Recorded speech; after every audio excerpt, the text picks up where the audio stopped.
So mga ka-old school, pag-usapan lang natin ito. Si Mary Grace Piatos. Hindi ko alam kung saan talaga nanggagaling ang kabobohan netong good government kuno na to.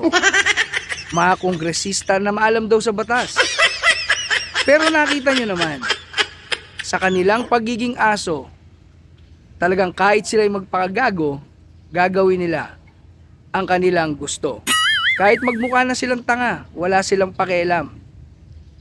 Bakit tinahanap nyo si Mary Grace Piatos? Saan ba nanggaling ang Mary Grace Piatos? Diba ito ay sa confidential funds na hinahanap nyo? Sa salita pa lang, confidential. Bakit imbento ang pangalang Mary Grace Piatos? Dahil nga po para bigyan ng proteksyon ang informant. Hindi natin alam, baka ito ay nasa loob ng mga teroristang komunista. O kaya nandyan sa mga sindikato. Kaya nga po itinatago ito sa mga gantong pangalan. Huwag nyo pong ipilit ang pagiging tanga nyo at ipaniwala nyo sa amin na kayo ay nag-iimbestiga para patunayan sa amin na kayo ay may silbi, may ginagawa at kayo ay matino. Gago! Ginamit nyo pa ang Philippine Statistic Office na isa ring tanga, pasintabi na po kay Mr. Mapa. Sir, ganyan na ba kababaw ang inyong pangunawa? Alam naman ng lahat na ang pangalang ito ay inimbento lang para pangalagaan at bigyang proteksyon ang informant.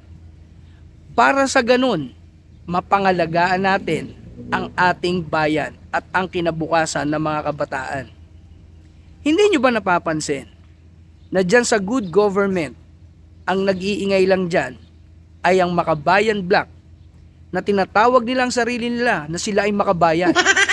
Ano kami? Traidor ng bayan? Wala nga kayong silbi, wala kayong batas. Ang alam nyo lang, guluhin ang bayan. Ipagtanggol, depensahan ang kaliwang grupo. Matagal na kayo nandyan, nakikipaglaban. Lahat ng administrasyon, walang nagawang maganda para sa inyo. Pero ngayon, ang isang laruan na alam nyong kaya nyong hawakan sa leeg at sa itlog, na dati yung tinatawag ng anak na diktador, mamamatay tao, magnanakaw, kurap. Ngayon, sinasamba nyo. Konting pitik-pitik ang ginagawa nyo. Dahil nga, iisa lang, pareho ang target nyo. Ang mga Duterte lang. Kaya kayo mga ka-old school, naniniwala ba kayo na itong good government na tawag sa kanilang komite ay nababagay, naaayon sa mga honorable ek-ek na nandyan sa Kongreso? Uulitin ko po, katsang isip lang ang Mary Grace Piatos para pangalagaan ang informant na nagbibigay sa atin ng mga source kung sino-sino ang nagpapahirap at kung sino-sino ang nagtatraidor at sumisira sa ating bayan. Ingat!